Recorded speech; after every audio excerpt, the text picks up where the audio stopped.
Well, for those with a high FIQ, FIQ. Cure. FIQ. Sorry, I do it again. Cure. Love with Julie and Jay. Ever had a relationship you thought showed all the signs of mutual interest only to find out they weren't really that into you? The story of my flirting life. Or how about a relationship that you felt like was all fun and games only to figure out that the other person was thinking marriage? The story of the flirting lives of about half the girls I flirted with.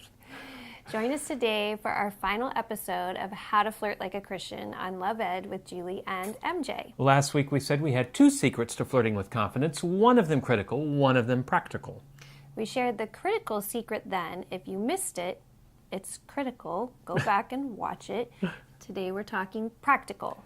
Yep, we're talking about your flirting IQ, or FIQ for short. And so how does one have a high FIQ? It is all about facts over feelings.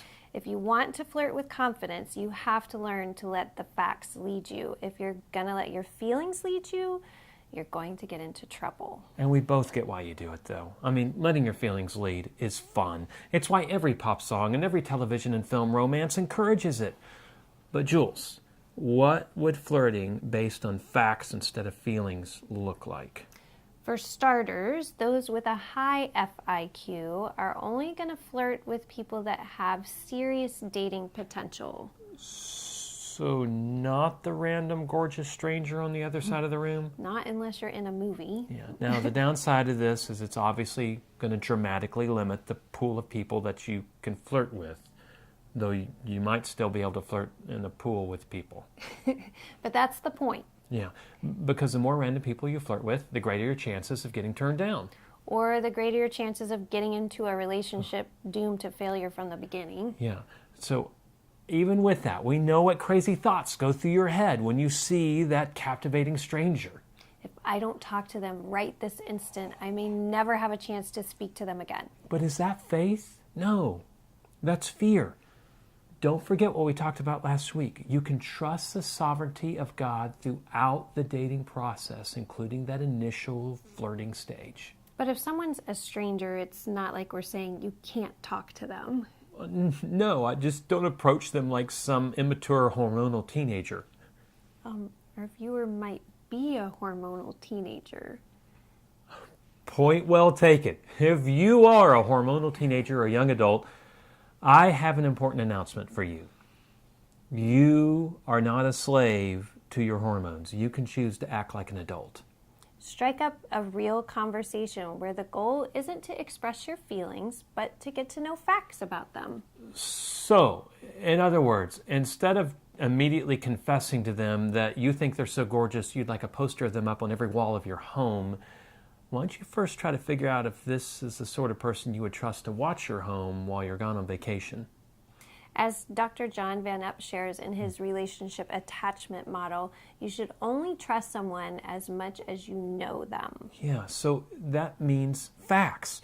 So if the only fact that you know about this person is that they light your fire, you're playing with fire if you flirt with them. And more often than not, you're going to get burned. Whether that burning comes in the form of looking stupid because they don't like you back, me, or in the form of kicking yourself because you're in another relationship you have no business being in, me. Yeah, but FIQ isn't only about flirting with people you already know things about. It is also about sticking to the facts as you flirt.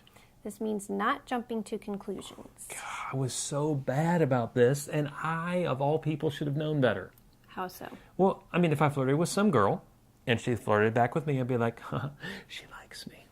Which I think is a normal reaction. Yeah, but it's not necessarily real. A lot of those girls flirted back with me, not because they liked me, but because they were like me. In what way? In the fact that they like to flirt, just like I did. So in the moment, they figured, he'll do. Which reminds me of the dictionary.com definition of flirting, which is to play at love or to act amorously without serious intentions. But as we talked about in the episode, How Would Jesus Flirt? To flirt like a Christian means to be honest and not fake. And that's the type of flirting we're proposing. However, you don't know if the person you're flirting with is playing by the same rule book. So you need to hold your emotions in check. Pay careful attention to the interest and commitment that their words are actually communicating. And then pay careful attention to their behavior to make sure that they are backing up their words. Yeah, facts over feelings. That's the secret to a high FIQ, and it's the wisest way to guard your heart as you're following God's will in your dating life. And this wraps up our series on how to flirt like a Christian. I hope you enjoyed it. Got some practical tips to help you in this confusing aspect of dating. And next week, we'll be introducing a brand new series. On Love Ed with Julie and MJ. Love Ed with Julie and MJ.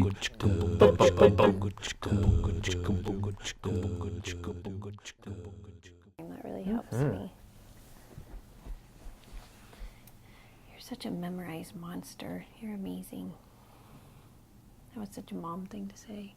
You're such a memorized monster, honey. I'm a memorized monster. Ah! You're so amazing. Woman! Woman! Okay. Memorize! Memorize! Kind of. You're gonna be okay? Drink.